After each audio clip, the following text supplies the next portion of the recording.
Hej, Marko, zar nije nevjerovatno koliko je cvijeća ovdje? Da, ali znaš šta je još nevjerovatnije? Pčele koje oprašuju ovo cvijeće. Pčele? Misliš one zujave stvarčice?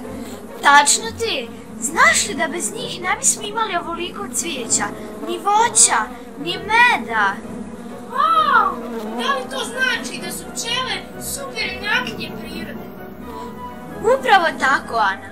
Svaka pčela ima super moći oprašivanja, a i prave med. Med! Obožavam med! Kako ga prave? Sakupljaju nektar iz cvijeća i pretvaraju ga u med u košnici. To je kao da imaju svoju malu fabriku slatkiša. Fabrika slatkiša? Wow! Da li možemo da vidimo košnicu? Naravno, ali moramo biti tihi kao miševi i nježni kao leptiri. Pogledaj koliko ih je. Da li one razgovaraju jedna s drugom? Pa, na svoj način da. Koriste ples da kažu drugim pčelama gdje je nektar. Ples? Pčela? To mora da je najslađi ples na svijetu.